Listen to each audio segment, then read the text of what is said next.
सुना। ये जो न्याय यात्रा चल रही थी, जब ये अपनी न्याय यात्रा वहां से शुरू करा इम्फाल से, कहाँ जानी थी? गुजरात बॉर्डर पे।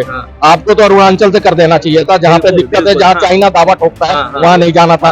चलो वो छोड़ो, वो सब उसमें जाएंगे, लंबी डिबेट है। दूसरी चीज, आपकी जब यात्रा वहां से इम्फाल से चली है, जैसे आसाम में घुसी, वहाँ आपको मंदिर भी जाना था, यूनिवर्सिटी में भी, सारे दंगे वहीं हुए, वहां पे हाईलाइट हुई। उसके बाद इसका जो है मेन स्ट्रीम मीडिया से गायब हो गया, कट ऑफ हो गया। उसके बाद ये घुसे कहाँ? बंगाल में, उन्हें चला चलो भालो, ममता दीदी ने।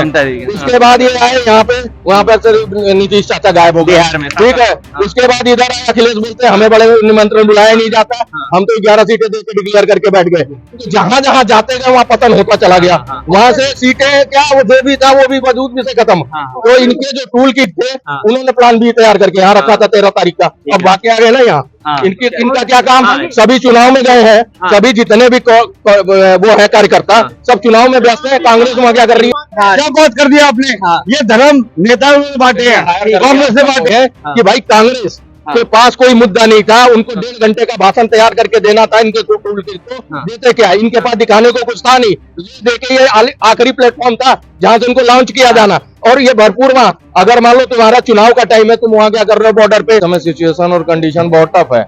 आप देखिए, ये जो टूल किट ने तैयार किया है, दूसरा प्लान बी, प्लान ए तो उसको कहते हो न्याय यात्रा को, वो पंचर हो गया, फेल हो गया, तो प्लान बी पे आ जाओ। प्लान बी पे ये गुरुदीप सिंह सप्पल, रमन सिंह मान, ये लोग मीटिंगें करा इन्होंने 24 तारीख को। किसके साथ?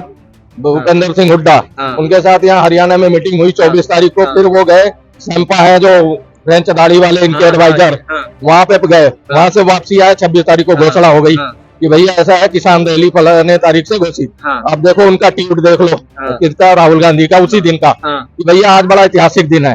यानी ये प्रायोजित था, प्रोजेक्टेड था, प्लान बी था, पूरा कंप्लीट कर दिया।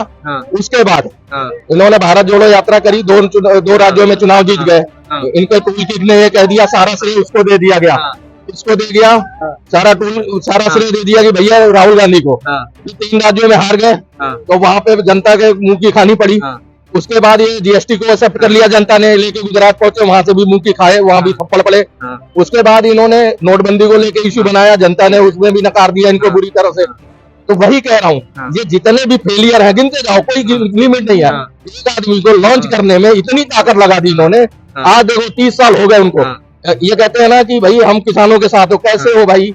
ये जो स्वामीनाथन की रिपोर्ट है, ये 2004 में बनाई गई, 2006 में लागू हुई, 8 साल तुम्हारी सरकार रही, तुम क्या डफली बजा रहे थे? चालू कर देते।